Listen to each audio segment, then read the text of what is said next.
За миний бие яг одоо саяны туулын хурдны замтай холбоотойгоор яг төвжирлийн асуудлыг хэдэн хувьд шийдэгдэх юм байна. Тэрийг магадлах ажлын хэсгийг ахалж ажилласан. Дэд ажлын хэсгийг мөн одоо манай их насан гишүүн байгаль орчин нөлөөлөх байдлын үнэлгээний асуудлыг одоо эрхэлж ажилласан. За энэ хоёр дээр мэдээлэл өгье. Тэгээд ер нь бол нэг хэд хэдэн тоо хэлээд байгаа. Туулын хурдны замаас гадны нийт одоо битүү болгохын тойрог байгаа. Тэгээ өмнөөс нь хойш нь холбосон бас юм зам байгаа. За эдгээрийг бүгдийг барьчихсан тохиол тэр чинь нэг 8-аас 9 их 80 төгрөг баха. Ийм 8 орчим их 80 төгрөгийн зардлыг тооцсон байна лээ. Энийг бүгдийг барьсан тохиолд нэг 30-аас 35% энэ төгжрлийг бууруулах юм байна гэсэн тооцоо хийсэн мэл.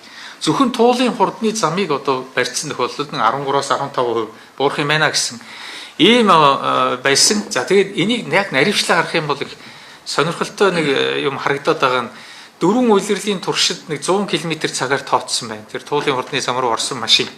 Гэтэл өвөлдөө одоо хурдны зам бол хамгийн аюултай, халтргаатай үе. Тэр энэ үеийн хурдыг бас нарийн тооцоог байна гэсэн ийм зүйл ажиглагдаж байна. За хоёрдугаарт нь бас энэ буруу рүүлтэй машин хөдөлгөөнд оролцсон тохиолдолд бол ер нь хөдөлгөөний эрчмийг нэмдэг, за төгжрлийг бол 10% нэмждэг гэсэн ийм тооцоо байдаг. За энийг тооцоогүй байна. За 7 газарт нь одоо бууд суух юм байна. Яг одоо энэ хурдны замаас буугаад хотын төв рүү ордог, хотын төвөөсөө хурдны зам руу ордог 7 газар байна. За тэгээд бид ингээд их Монголын гудамжинд зүгээр одоо ингээд нэг уулзур байлаа гэж үзэх. Тэрийг ингээд харж яхад хотын төв рүү чиглэсэн урсгал ямагт 12%-аар илүү байна. За энэ юу гэсэн үг вэ гэхээр зэрэг энд ингээд 7 газарт нь ингээд орж ирэх юм бол энэ бол бодлнек буюу лонхны одоо яг амсар шиг ийм үр нөлөөг үзүүлэх нэ гэж харж байна. Өөрөөр хэлэх юм бол тэнд төвжирлийг улам нэмэх магадaltaй байна. За ингээд тэгэхээр зэрэг энэ 15% буурна гэсэн тооцоо бол жоохон дэгс байна уу та гэсэн ийм дүгнэлтэнд хүрээд байгаа юм. За мэдээж зам баригдаж байгаа учраас бас мэдээж урсгал нэмэгдэж төвжирэл бол тодорхой хэмжээнд буурах нь бол ойлгомжтой. Гэхдээ энэ тоо бол хүлээн зөвшөөрөхөд бэрх юм байна гэсэн ийм дүгнэлтэнд хүрснийг та бүхэнд хэлэх гэсэн. За хоёрдугаар байгаль орчинд нөлөөлөх байдлын үнэлгээг 2013 онд хийжээ. За тэрийг харлаа. За эндээс бол ингээ харахад бол 2-3 асуудал бас байна. Нэгдүгээрт бол их насан гишүүний ажлын хэсэг олж тогтоосон нь бол байгаль орчин нөлөөлөх байдлын наривчлсан үнэлгээ хийсэн байна. За энэ бол эрх зүйн үед чадамжтай юм баримт бичиг.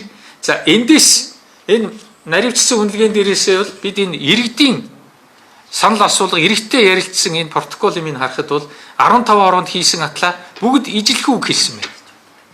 Тэгэхээр зэрэг энэ наривчлсан үнэлгээг өөрийнх нь одоо хүчин төгөлдөр байдлыг эргэлзэж харахаас өөр аргагүй болж байгаа ийм нөхцөл байдал үүсчээ. Мөн одоо хурдны зам дээр өвөлдөө давс асгасан тохиолдолд тэрийг одоо хэрхэн зайлуулах тал дээр бол ямар нэгэн бас ийм тусгаагүй байсан ийм зүйл байна. Тэгэхээр бид түрүүнд бас манай зөвлөлийн дарга Ган Зориг гишүүн ярьлаа. Энэ хурдны замч байна уу? Одоо энэ ямар ч байсан замыг өргөтөх, урсгалыг нэмэгдүүлэх ийм байгууламж бол нийслэлд хэрэгтэй. Хүн намын зөвлөл энийг бол хүлээн зөвшөөрч байгаа. Гэхдээ яг одоо энэ трассаар нь биш. Яг одоо энэ хэлбэрээр нь биш. Арай жоохон хямдруулах хэрэгтэй.